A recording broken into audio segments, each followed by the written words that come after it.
Which you do not only consider like our books from the original language. Spanish people gonna. You cannot avoid Tolstoy or Dostoevsky. Also interesting fact for me. I asked them to write to do either a TikTok. I love my job.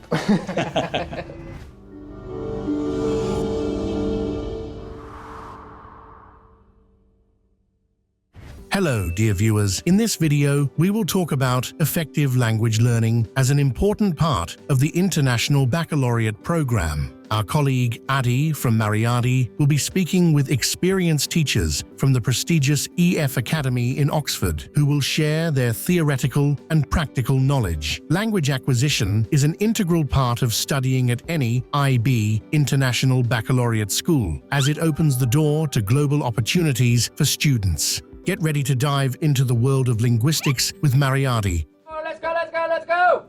French and Italian, IB or A level? Or both? You both do IB? IB, Yes. IB. Very popular? Do you get only native students, or you, for instance, not only Italians take Italian? Latin languages here are very, very popular because the Mediterranean speaks Latin in Spanish, French and Italian. And it's easy for them to... From the English point of view, the first language is French, just across the English Channel. Yeah. Yes, so it's very important, that's why. And mostly people, they go to Spain on holiday. Yeah. Italy is considered to be a little bit posher than Spain because it's more expensive as an average. Spanish people gonna... Okay. Which part of Italy are you from? I'm from the north, Bologna, that is near to Milan. Oh, nice food. Yeah, seafood. I've never been, but I would love to go.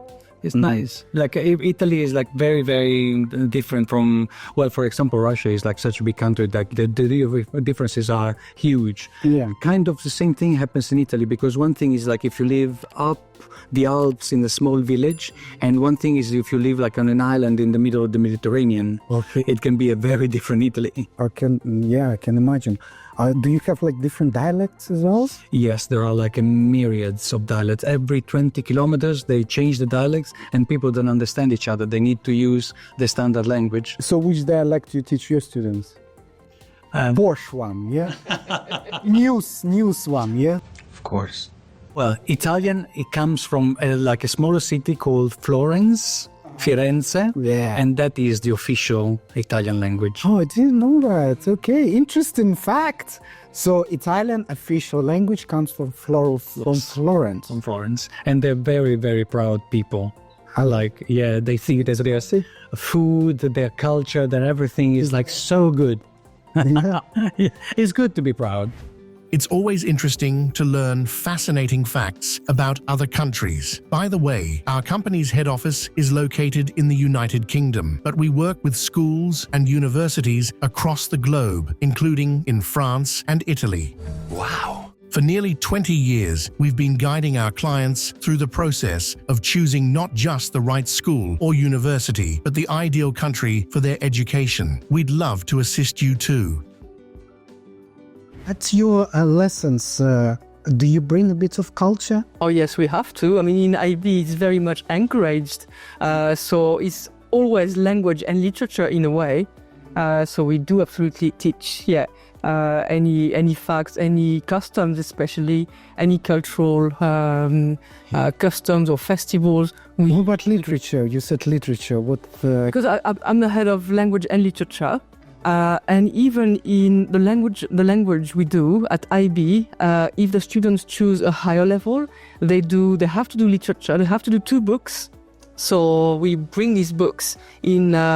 What's the sorry for interrupting, equivalent of Shakespeare in France? Oh, I would say Molière. And Molière is difficult to understand those to students. Yeah. But we do more modern books.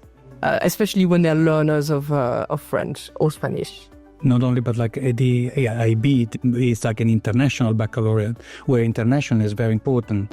Like even in language A, we do not only consider like our like books from the original language, but we must also like propose something international. And for example, in like if we're talking about Russia, Russia is one of the best literature in the world, and like you cannot avoid like Tolstoy or Dostoevsky Translated into the languages.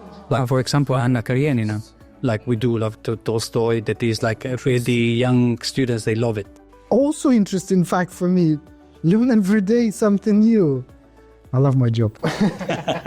Okay, and how do you make your lessons fun? You do like role playing, maybe? In literature, yes. In Yes? literature, we do sometimes. In literature, I ask them to write to do either a TikTok or to do an Instagram page of a character in the book, and they usually like it. They like, and they've got this Instagram page of totally fictive characters, and it works. Mm-hmm. You? Even like we teach also foreign languages. Like French or Spanish as a foreign language, for example, in my case, and like the pace of the language must be very fast, because they always use two media that are always the things, they go one after the other very quickly. And so the lesson does have to reflect. Yeah. So there is a video, like 5 minutes, Right, yeah. and then there is like a talk, like a couple of answers, and then like an interview, and then like you pass on like something else, maybe a quiz on Kahoot, like so something very fast. Interesting. Okay, I never thought of this because, they get bored very quickly. Yes. So that's why it has to constantly change. Very good, interesting technique. Because possibly some teachers will be watching this video as well and like, maybe I should apply this technique in my classroom. Let's not forget that EF Academy Oxford is a truly international school, attracting students from across the globe. Immersed in this multicultural environment, students make quick progress in communication and naturally develop strong language skills. And how big your classrooms are? It varies. Yeah, well, if they're not they're very big at all, but like on the contrary, like for example, I have like in Italian A as a first language literature 4 students, like only 3 like in French as a second language, and like a little bit more in Spanish, because Spanish now is like very much in vogue and fashionable. So I have like 10 students in the Spanish class. So you see 3 languages? Yeah. Okay. It's still small numbers. Very, very. It's the tailor. Like you can have like, especially in communication, and when you teach a language from scratch, you need to talk to them a lot. And I have the time to do this, because like in a class of 25, do you have the time to talk to every single one? Good question. Good question. Class sizes in IB schools are usually quite small. In younger year groups, classes typically have up to 20 students, while in senior years, there may be as few as 6. A smaller class means more personal attention, which is one of the key differences in international education. If you're curious about how this individual approach is applied in practice, feel free to ask for help from Mariati. Simply request a consultation via the link in the description. It's very easy, isn't it? Our managers will answer your questions about life and studying abroad and address any concerns you may have. What do you think of artificial intelligence when it comes to learning languages? Do you think it will become less popular in the future because of those technology that you don't have to learn the language, you have an electronic translator?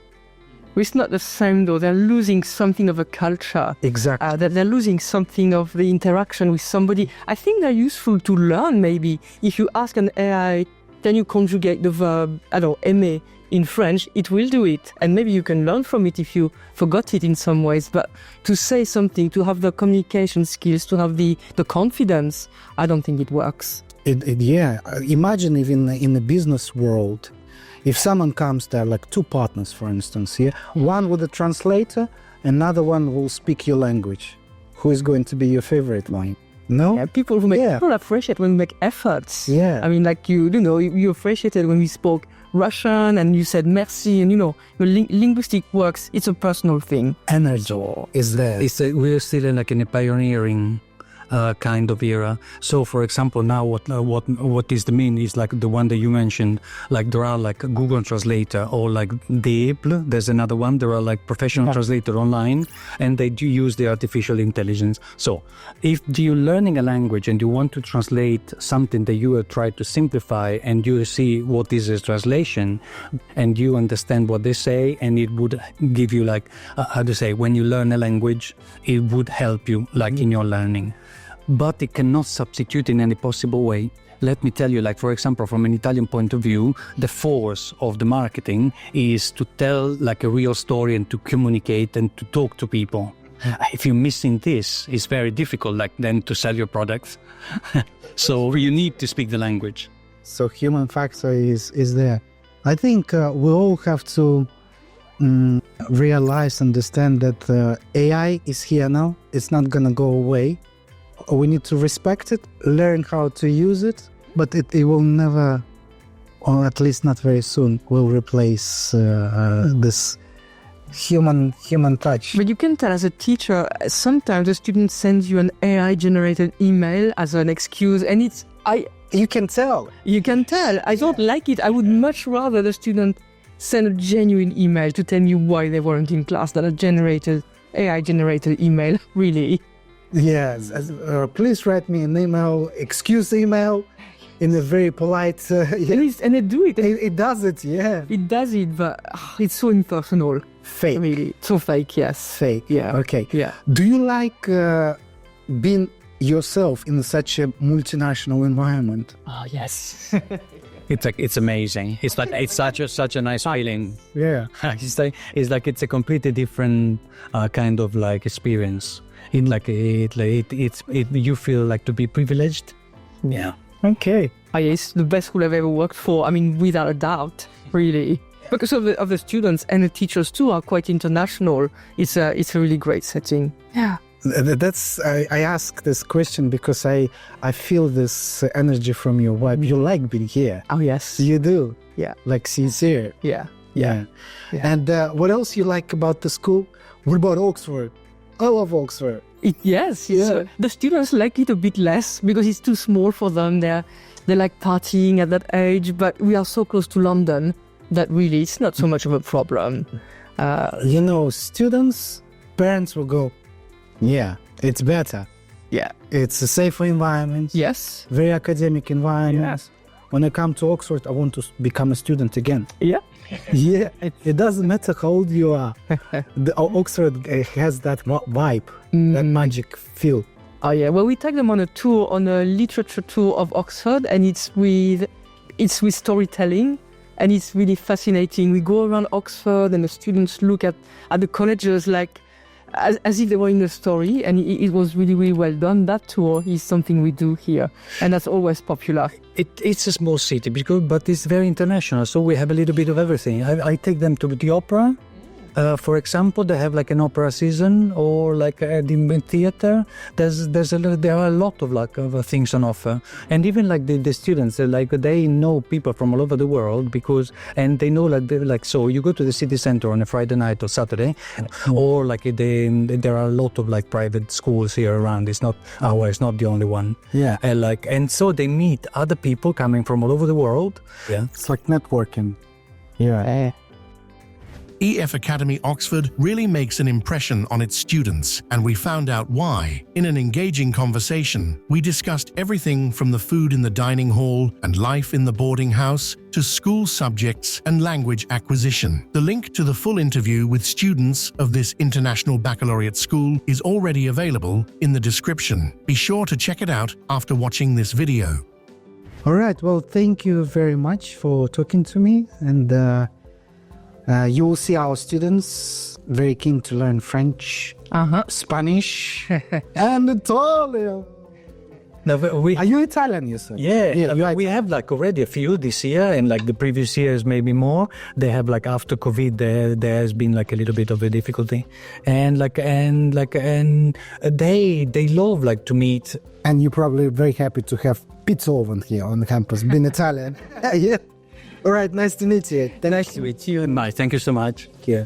Our next guest has just arrived into the classroom, a teacher from this private IB school in Oxford, though this time not a language acquisition teacher, but a mathematics teacher. The interview with her is already available on our channel. Don't forget to like the video and subscribe to the channel. It means a lot to us to have you with us. And with that, we've come to the end of this video. The next episode won't be far behind, but for now, goodbye.